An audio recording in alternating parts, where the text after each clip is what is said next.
कार्तिक और नेहा एक newly married couple हैं जिनकी शादी को अभी कुछ ही वक्त गुजरा है। लेकिन बाहर से आम नजर आने वाली इस शादी के पीछे का सच बेहद खौफनाक है। बंद दरवाजों के पीछे कार्तिक एक हैवान है जो हर दिन अपनी बीवी नेहा के साथ मारपीट करता है और इसकी मर्जी के खिलाफ इसके साथ जिस्मानी ताल्लुकात बनाता है। बेचारी नेहा खामोशी से ये सब जुल्म सहती रहती है और अपना दर्द किसी से शेयर नहीं करती। असल जिंदगी में नेहा एक कोचिंग सेंटर में पढ़ाती है जबकि कार्तिक एक कारपोरेट कंपनी में नौकरी करता है। कार्तिक का रवैया एचआर के साथ बेहद खराब है। इसी वजह से एक दिन कंपनी की एचआर नौकरी से निकालने की वार्निंग देती है। अपनी गलती सुधारने के बजाय कार्तिक एक घिनौनी चाल चलता है। वो एचआर को एक प्राइवेट वीडियो दिखाता है जिसमें एचआर और कंपनी का बॉस साथ है।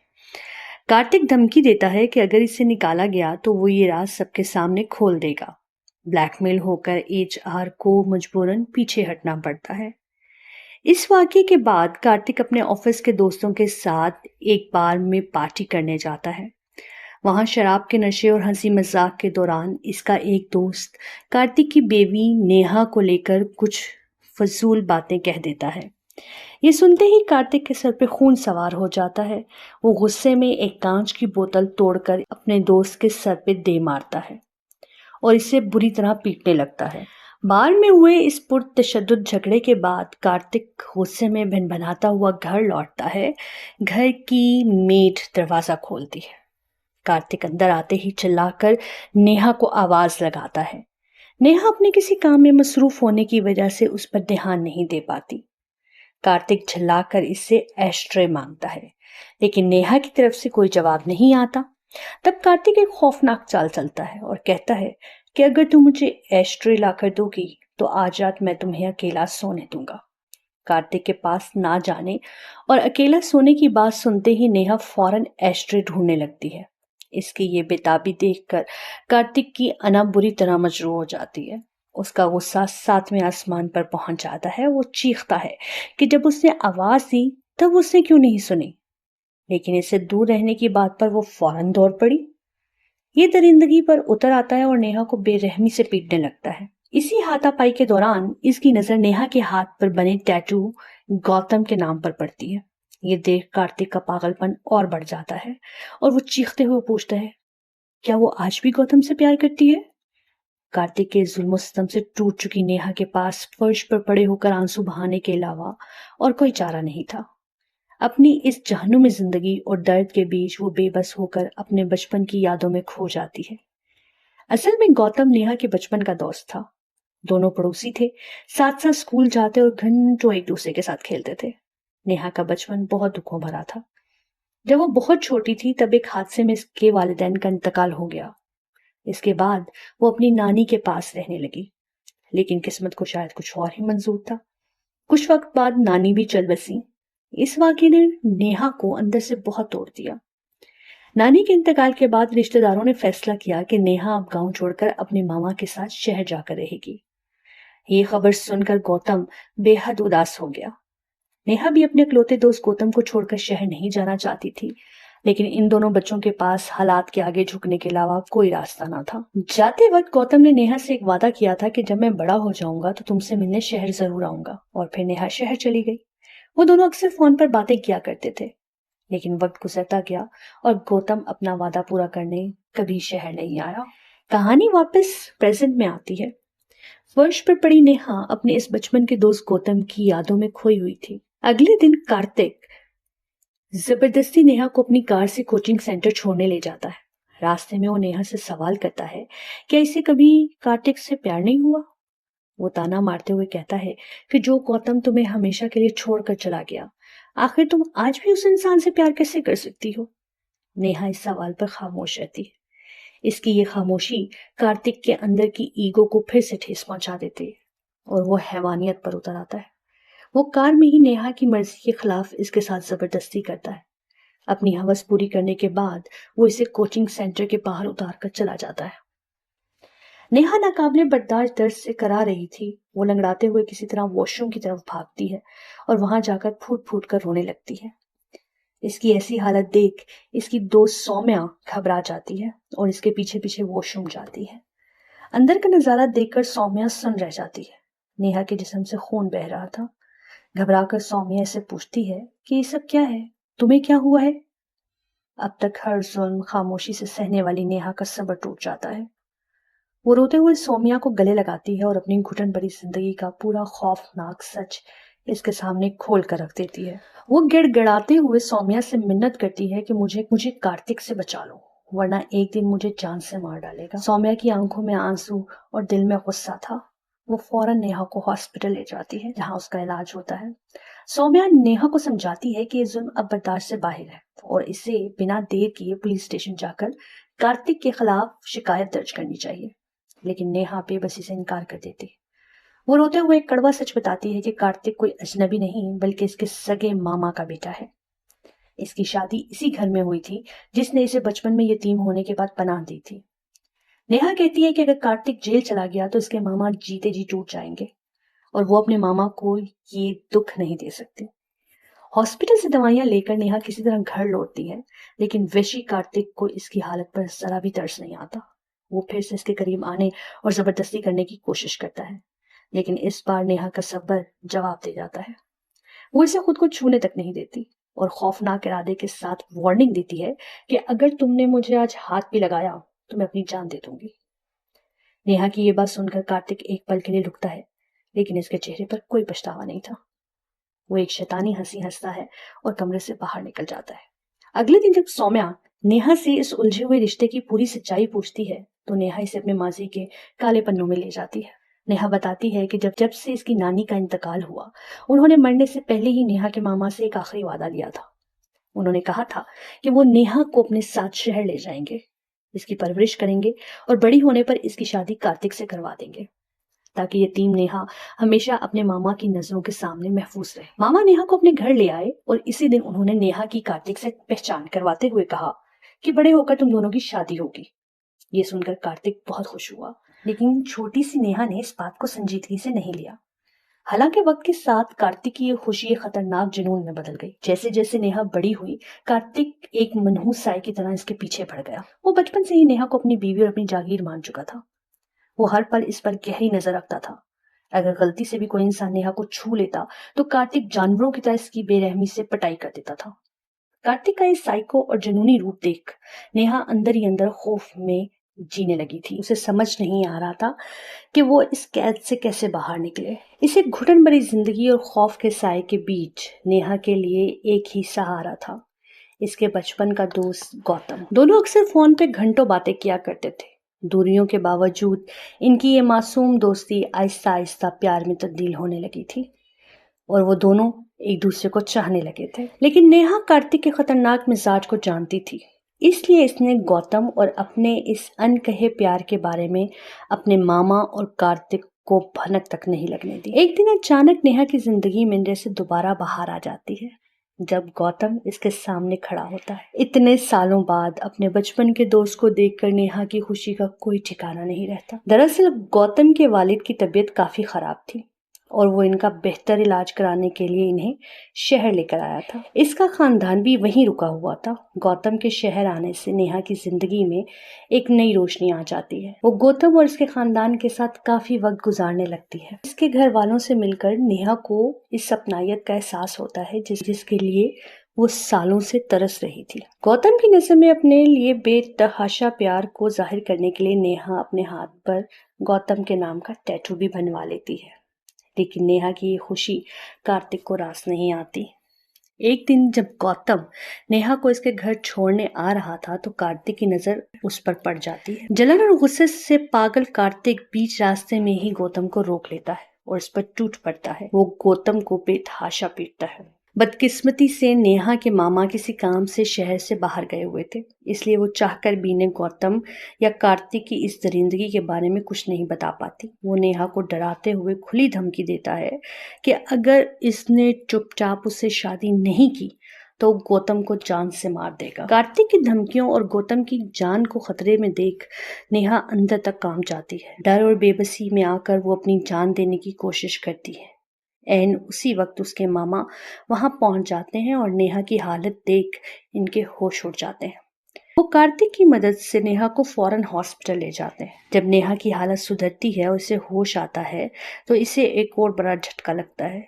इसे पता लगता है कि गौतम अपने खानदान के साथ वापस गांव जा चुका है। इसका फोन भी नहीं लग रहा था। गौतम के इस तरह अचानक चले जाने से नेहा गहरी उलझन और तनाव में डूब जाती है।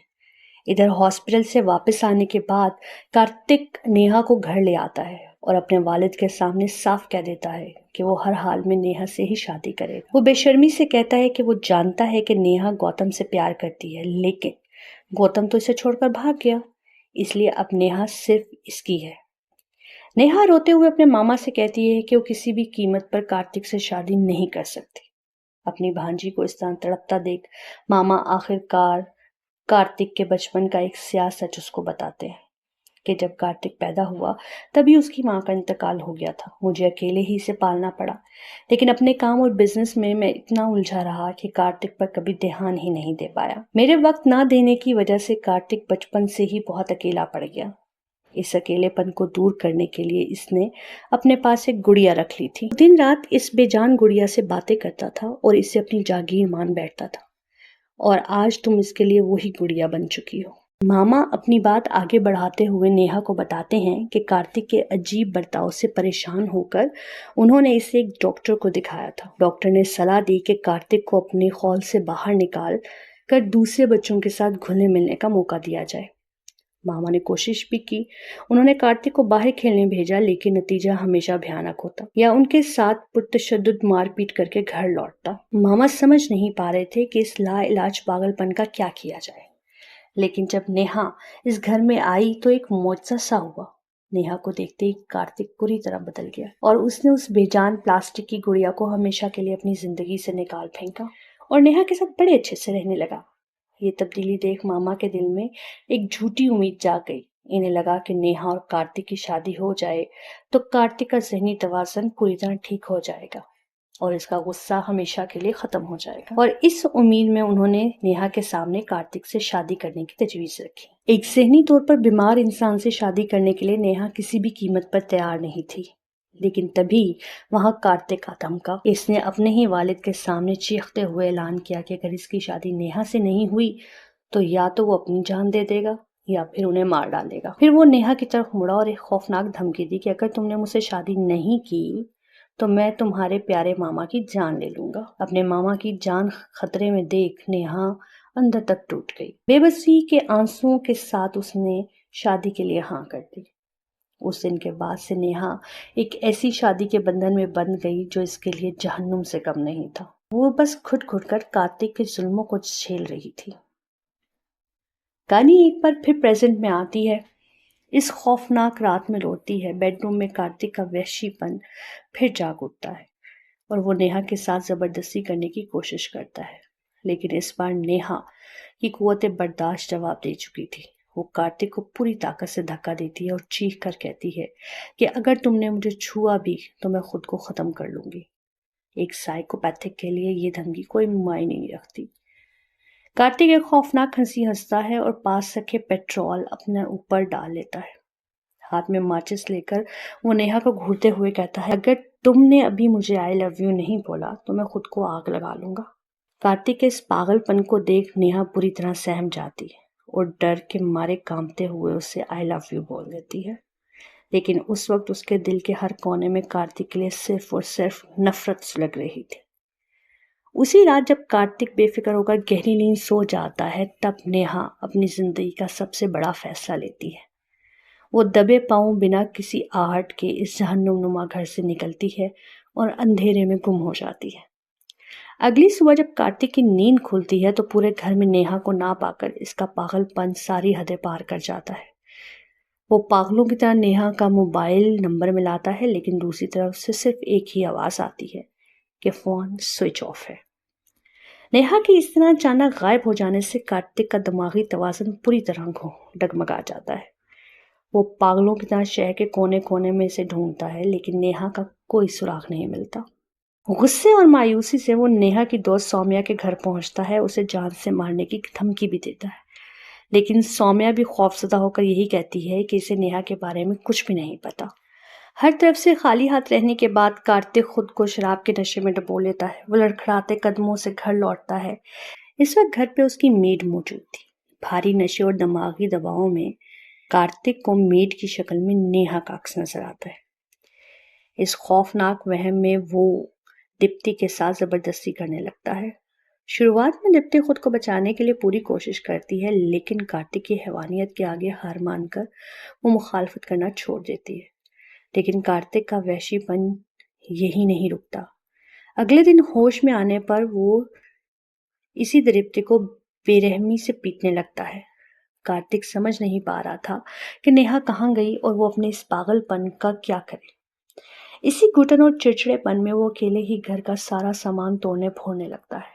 मलबे के बीच इसे अचानक अपनी वही पुरानी प्लास्टिक की गुड़िया मिलती है। ये वही गुड़िया थी जिसे नेहा के इसकी जिंदगी में आने से पहले वो अपने दिल की हर बात शेयर करता था। अपनी पुरानी जहनी बीमारी की गिरफ्त में आकर कार्तिक आज फिर इसे बेजान गुड़िया से बातें करने लगता है। तभी अचानक कमरे में नेहा खड़ी होती है। नेहा को अपने सामने जिंदा देख कार्तिक की खुशी का ठिकाना नहीं रहता, लेकिन नेहा के चेहरे पर कोई तासुर नहीं था। वो सख्त लहजे में कार्तिक से कहती है कि इसे कोई फर्क नहीं पड़ता कि कार्तिक जिंदा रहे या फिर मर जाए। वो इसके साथ एक पल भी नहीं रहना चाहती। जब कार्तिक का गुस्सा आने लगता है तो नेहा इसको जलती हुई आग में घी डालते हुए कहती है कि मैं सिर्फ गौतम से प्यार करती हूँ और हमेशा इसी से करती रहूंगी। गौतम का नाम सुनते ही कार्तिक के दिमाग की नसें फटने लगती हैं। इसका पागलपन सारी हदें पार कर जाता है और पास में रखी कांच की एक भारी बोतल उठाकर वो पूरी ताकत से नेहा के सर पे दे मारता है। नेहा लहूलुहान होकर वहीं फर्श पर गिर पड़ती है और शदीद तनाव और नशे के कारण कार्तिक भी वहीं बेहोश हो जाता है। कार्तिक के घर से आ रही टूटे फूटने और चीखने की भयानक आवाजों को सुनकर पड़ोसी सहम जाते हैं और पुलिस को बुला लाते हैं। जब पुलिस दरवाजा तोड़कर अंदर आती है तो कार्तिक को होश आता है। वो बदहवासों की तरह पुलिस वालों से बार बार यही कहता है कि उसने नेहा को नहीं मारा, लेकिन सबसे हैरानकुन बात यह थी कि वहां फर्श पर नेहा थी ही नहीं। नेहा इस बंद कमरे से पुरस्कार तरीके से गायब हो चुकी थी और कोई नहीं जानता था कि आखिर उसके साथ क्या हुआ। पुलिस कार्तिक को गिरफ्तार करके थाने ले आती है। पूछताछ के दौरान जब एक पुलिस ऑफिसर गुस्से में आकर कार्तिक के सामने नेहा की तस्वीर को फाड़ता है तो कार्तिक का साइको रूप फिर जाग उठता है। वो बुरी तरह पैनिक हो जाता है और लॉकअप में मौजूद सभी पुलिस वालों पर टूट पड़ता है। यहाँ तक कि वो इस केस की जांच कर रही पुलिस ऑफिसर प्रियंका पर भी जानलेवा हमला कर देता है। कार्तिक की इस हालत को देखते हुए कोर्ट उसे सजा सुनाने की बजाय पागलखाने भेजने का हुक्म देती है। महीने तक इस पागलखाने की सलाखों के पीछे रहने के बाद एक दिन ऑफिसर प्रियंका इससे मिलने आती है। प्रियंका को देखते ही कार्तिक इसकी तरफ बढ़ता है। इसकी आंखों में आज भी वही पागलपन और बेबसी थी और इसके होंठों पर सिर्फ एक ही रट थी कि मैंने नेहा को नहीं मारा। प्रियंका इसको एक सच उजागर करती है जो कार्तिक के पैरों तले से जमीन खिसका देता है। वो कहती है कि कार्तिक ने नेहा को नहीं मारा था। नेहा पूरी तरह जिंदा है और इस वक्त गौतम के साथ अपनी नई जिंदगी खुशी खुशी गुजार रही है। प्रियंका बताती है कि वो नेहा और गौतम बहुत अच्छे दोस्त हैं। इसे नेहा और गौतम के प्यार के बारे में सब कुछ पता था, लेकिन अपनी पुलिस ट्रेनिंग के लिए इसे शहर से दूर जाना पड़ा था। जब वो ट्रेनिंग पूरी करके लौटती है तो इसे पता चलता है कि नेहा की शादी कार्तिक से हो चुकी है। प्रियंका बताती है कि गौतम ने नेहा को धोखा नहीं दिया था। जब गौतम के वालिद हॉस्पिटल में भर्ती थे तो डॉक्टर ने इन्हें बेहतर इलाज के लिए फौरन मुंबई जाने के लिए सलाह दी। जल्दबाजी में गौतम अपने खानदान को लेकर मुंबई चला गया और इस अफरा तफरी में इसने नेहा से राब्ता भी नहीं किया। जब गौतम मुंबई से लौटा और इसे नेहा की शादी का पता चला तो वो सीधा हॉस्पिटल पहुंचा। उस वक्त सौम्या नेहा को इलाज के लिए वहां लेकर आई थी। गौतम जानना चाहता था कि आखिर नेहा ने शादी क्यों की। वहां फूट फूट कर रोते हुए नेहा ने गौतम को कार्तिक की हैवानियत, मारपीट और जबरदस्ती की पूरी खौफनाक सच्चाई बता दी। नेहा का दर्द और इस पर हो रहे जुल्मों को जानने के बाद प्रियंका, सौम्या और गौतम ने मिलकर कार्तिक को इसके किए की सजा दिलाने की ठानी। उन्होंने एक फुल प्रूफ प्लान बनाया। इसी मंसूबे के तहत प्रियंका ने नेहा से कहा कि वो चुपचाप कार्तिक का घर छोड़कर चली जाए कि कार्तिक पागलपन के अरूज पर पहुंच जाए। प्लान ने बिल्कुल वैसे ही काम किया। जब कार्तिक पूरी तरह से टूट चुका था तब नेहा अचानक फ्लैट पर आई। इसे देखते ही कार्तिक अपने गुस्से पर काबू नहीं रख सका। इसने नेहा के सर पर बोतल मारी और खुद भी स्ट्रेस के बायस बेहोश हो गया। नेहा के बेहोश होते ही मंसूबे के मुताबिक प्रियंका वहां पहुंच गई। उसने नेहा को फौरन वहां से निकालकर महफूज तरीके से हॉस्पिटल पहुंचा दिया और कार्तिक को एक कातिल के तौर पर पुलिस ने गिरफ्तार कर लिया। प्रियंका आगे बताती है कि ठीक एक हफ्ते पहले ही नेहा कोर्ट में जज के सामने पेश हुई। उसने कोर्ट रूम में कार्तिक के जरिए किए गए जिस्मानी और जहनी जुल्मों की पूरी दास्तान बयान की। सारे सबूतों और नेहा के बयान की बुनियाद पर जज ने यह फैसला सुनाया कि कार्तिक एक खतरनाक जहनी मरीज है। वो जब तक पूरी तरह ठीक नहीं हो जाता उसे पागल खाने में ही रखा जाए। इसके साथ ही कोर्ट ने नेहा को कार्तिक से तलाक भी दिलवा दी। अब नेहा इस जहन्नुम से हमेशा के लिए आज़ाद है। इसने गौतम से शादी कर ली है और आज वो इसके साथ एक बेहद खुशहाल और महफूज जिंदगी जी रही है। ये पूरा सच सुनने के बाद कार्तिक के अंदर जैसे कुछ टूट गया।